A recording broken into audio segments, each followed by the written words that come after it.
Hey, deserving listeners, it's time to continue our journey watching Darcey and Stacey. My name is Dr. Kirk Honda. I want to remind everyone that if you haven't already, subscribe. That's always cool. Or hit the bell if you want. Hit the up thing or down thing, depending on how things go. Comment below. I always read the comments.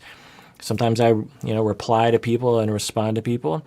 Also, as I also always say, these videos are not a replacement for therapy. If you need therapy, make sure you get it because you deserve it. Some of you have emailed me and said that my voice is in your head and you're like, okay, I'm going to get therapy. And so, you really do deserve it. Now, sometimes it takes a while to find the right one. It's like any other situation. Sometimes the first person you meet isn't the person. So, if the first therapist is no good or just isn't a good match, move on to the next person. Sometimes the first one isn't good. You got to move on to the next one. Find a good therapist for you because you deserve it. All right, let's get to the show. I just, I want to tell Darcey that I'm married. She deserves to know the truth. The first thing is just to tell Darcey and Georgie we're married, so we don't have to keep it a secret anymore. It doesn't feel good to keep a secret. Oh, later. No, because she's my twin, and I don't know. I feel like not telling her, it's really making me feel bad. I don't like keeping secrets, and when I do, it affects me. All right, with Stacey, I'm always looking for what does she want?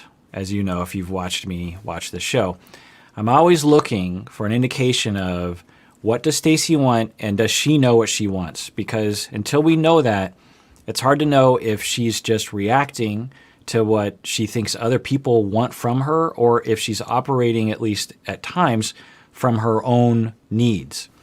So in that moment, she just said, well, I want to be honest with her. Let's rewatch to see exactly what she said there. No, because she's my twin, and I don't know. I feel like not telling her, it's really making me feel bad. It's gonna make me feel bad. She's my twin. I need to tell her because she's my twin, and it's gonna make me feel bad. So what that tells me is that she's worried that she's going to get yelled at or she's going to be seen as a bad person or someone who withholds information on purpose, and she's going to be seen as a very hurtful, secretive person or something. That doesn't indicate a place where she's saying, you know what, I know Darcey's going to get angry at me, but that's not really my fault. I think Darcey just doesn't really understand my situation. But from my standpoint, I want to tell her because I want to involve my twin sister in my life. I want a close relationship with my sister. I wouldn't want her to withhold this sort of thing from me. I want to trust her and I want her to trust me. That's what I want. We have yet to hear anything along those lines from Stacey throughout this entire show. Now, maybe the cameras never capture these moments, or maybe those moments are in her head. But if I was sitting right there, I would go, hold on, Stacey, what do you want? Forget about anyone's reaction. This is an exercise for yourself out there. Is put aside other people's anger with you, or other people's judgment of you, other people's expectations of you. Put that aside. And just think about, doesn't mean you have to go with this, but meaning doesn't mean you have to do this decision, but think about what you would want in a perfect world where no one judged you and everyone allowed you to do whatever you wanted to. Would you have the job you have right now? Would you be married to the person you're married to right now? Would you live where you're living right now? Would you be on the path that you're on right now? If no one else expected or everyone else around you was just like, hey, do whatever you want, I'll support whatever you want, even if it negatively impacts me, because I want you to do what you want. Sit in that space for a while. Now, like I said, that doesn't necessarily mean what you do, because that's not reality. You have to think about how your actions impact other people, for sure. But for a lot of people, they never have been given a chance growing up to live in that space of, well, in a perfect world where my actions didn't impact other people, what would I want? You should know the answer to that question. Now, if you don't know the answer to that question, it's probably because no one ever asked you, or they might even punished you for contemplating that question when you were 2 years old, 4 years old, 8 years old, throughout your entire life. And you're just in a pattern of never thinking about Well, what do I want? Without knowing what you want, as I've said before, your actions will randomly coincide with your needs at times, but most of the time it's not. And a lot of the clients that I work with, and supervisees for that matter, it is about this issue because it takes a long time to develop the fibers of connection between your conscious mind and your own needs, your own emotions, who you are as a person. You go to a 4-year-old and you say, who are you? And what makes you tick? And what emotion are you having right now? Most 4-year-olds, unless they're raised really well by like a therapist or something, not all therapists are good parents, but you know what I'm saying, a very emotionally intelligent parent. Most kids can't do that. Most kids are just like, I don't know what you're talking about. I'm going to go play with my toys. You ask a 10-year-old that question, they'll be able to answer it. Even a healthy 10-year-old can answer it kind of, but they're still developing that as well. So if you're never given a chance at the age of 4 and 10 years old to really luxuriate in that space occasionally of just like, what do I feel? What do I want? Then you're always just behaving amongst other people's expectations of you.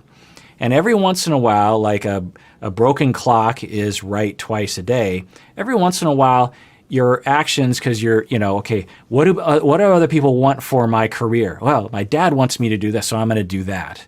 And you just adopt your dad's point of view, or society's point of view, or mom's point of view, or whatever, or your spouse's point of view. What do I want to do with my day? What do I want to do with my leisure? Well, what do my kids want? What do my dogs want? What's the world want for me? Instead of, in addition to that, you want to think about that as well. You want to think about yourself. So if you never know what you want, you're always doing what other people want. And every once in a while, like a broken clock is right twice a day, you randomly land on what you want and what you are looking for and what your needs are. Like, let's break this down to a very simple analogy. And this is in this realm, but it's sort of a simple example, which is, let's say that you have a preference for food.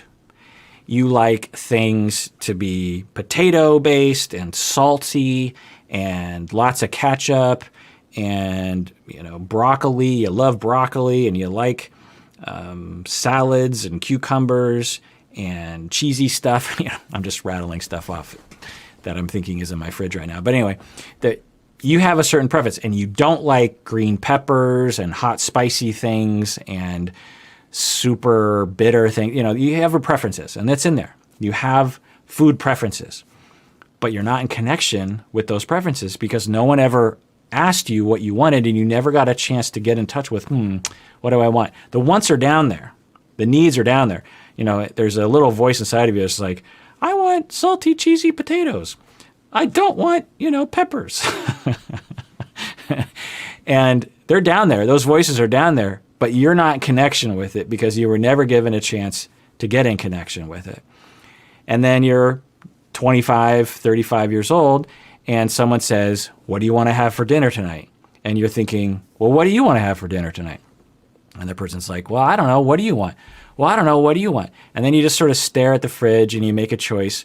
And you're thinking you're in connection with what you want, but you're not really. And you're definitely taking in other people's opinions about what to eat. And you're just sort of, well, I know my spouse wants to have peppers and spicy curry, so I'm going to do that. And, and then you're eating the spicy curry, which is definitely not what you want on the inside. And you're getting this kind of vague sense of just like, well, I don't know if I really like this. Well, no, actually scratch that. You're eating the curry. Deep down, yourself is like, this is not cheesy, salty potatoes. And this is definitely not in the direction that we want to go in terms of I don't know why your food preference sounds like Mickey the Mouse, but it does go with it. And so you're not getting your needs met, but you don't even notice. You're just eating curry. You're like, well, he likes curry, so that's good. I succeeded in life about the meal. The next night, you ask your boyfriend or husband, you're just like, what do you want? And he's just like, cheese and potatoes. And you're like, oh, okay. You eat cheese and potatoes, and your inside's like, yes, but you don't even know that. You don't even know your insides are getting your needs met because you're not even in connection with that. You're not in connection when you're not getting your needs met. You're not in connection when you are getting your needs met. But here's the thing. When you are getting your needs met, you relax. But again, you're not in connection with your relaxation response either. When you're not getting your needs met, you're getting tense, but you're not in connection with that. And it affects your life. You could go 12 days without eating what you wanted or doing anything that you wanted. And your tension is building and building and building. And you get depressed and you get anxious and you get demoralized and you feel like no one cares about your feelings. And you don't know why. And you start, oh, maybe it's my boyfriend. It's me. It's his fault. And maybe it is partially, but it's also partially your fault because you don't know how is your boyfriend supposed to know what you want when you don't know what you want? Now, this isn't to shame people like Stacey, because we could yell at Stacey and say, tell us what you want. In all likelihood, if my conceptualization of her is right, which I don't know, she would not be able to answer that question. She needs to be given that question. What I do with people, as I've said before, is I ask the question over and over and over again. And I give them homework every day, as often as you can. Ask yourself, what do I want right now? And don't be afraid if there's no answer. Just keep asking, what do you want? And over time, I start hearing things. And that's the beauty of therapy, is like I get to see those markers. And I get chills just thinking about all the clients that I've worked with along these lines. In the beginning, it's just like, I don't know. I mean, my dad wants this from me. But, and then they get anxious, like, I've never been paying attention to what I want. But it's okay. It's okay you don't know what you want. It's normal. We'll work through this. We have time. Here's the path. I've done it before. I believe we're going to succeed. Just stick with it. We'll get there. It might take a month. It might take a year. But I'll tell you the markers along the way. I just had a session with someone where I said that to them. I said, here's where you are right now in the process. You were here. Remember that? And they're like, yeah. Here you are. This isn't the in-between phases don't feel good, by the way. Because the in-between phases might feel like something like, well, I know what I don't want now. Suddenly I'm in connection with what I don't want. I don't know what I want, but I know I don't want this and this and this. Okay, that's a good stage. And for some of us, we might even say that's the normal phases that kids will go through, right? Terrible twos, terrible fours. A lot of kids are just like, no. I don't want that. I don't want that. And it's annoying to parents, but it's an assertion of your needs, or at the very least, experimenting with the safety of saying no to something. So sometimes that's a phase and it doesn't feel good because you're just like, I don't know what I want, but all I feel is opposition. All I feel is I'm pushing people away and things away from me. That can't be good. And you're like, well, I've been there before. It's a good stage in the development. Let's allow yourself that space, and let's explain to your spouse that rejection is not an indication that you don't love him. It's just an indication that you're going through something right now. And the more they understand that, the more faith they'll have that there's an end to the process that benefits both people. Anyway, so that's my talk on that. Now, Stacey might say, no, Kirk. I'm completely in touch with what I want. I just don't talk about it on the show. But we just heard Stacey say, and let's rewind it again, just remind us, I want to tell her because she's a twin and I'm going to feel bad. That doesn't tell me that she's in connection with what she wants. She's potentially just doing what other people are expecting of her and reacting to that. I haven't really seen her in 2 weeks, and the last thing I want is us to get in a, twin fight when she meets you for the first time. Watch out. What? The squirrel, you don't see it? Yes, I did, but I didn't. I did, baby. Babe, though, seriously, when they arrive, All right, I'm just reacting to everything right now. One time I was at the Grand Canyon with my friend, and we're driving on this windy road that kind of skirts the top of the Grand Canyon. We're driving, and this chipmunk comes running out of the woods, just bullet speed, and runs right underneath my wheel. With like a quarter of a second, me and my friend both saw, boom, chipmunk, boom, run over it. And we heard the thump, and we just started screaming, the two of us. I'm driving the car, just, like we just screamed. Now, I'd like to think that the chipmunk just got a bonk on the head and lived another day, but I worry about that didn't happen. Anyway, just reacting to that. Sweet and Florian. Darcey liked to show off, like Georgie, like for me and for me to here. So I just need to be happy and good. Should we just tell Darcey, get it off our chest about us being married? I don't know what you like. I'm thinking is to tell everybody same day, but what you like, what's your decision? I don't know. We'll feel it out. Oh, they're coming close. I don't know if they bite. It's the duck, it's the tiger. Yeah, they're not tigers, they're geese, I think. And they can get nasty. In Seattle, we have a lot of birds of that sort, and usually they're totally fine. It's just a lot of poop everywhere, which can be a bummer on a picnic day. But sometimes they can get territorial and they come after you, and they're frightening. It's comical to watch because you just think it's tiny little. What are they going to do? They don't even have teeth. They don't have claws. What are they going to do? But man, one of those things coming at you, you'll scream.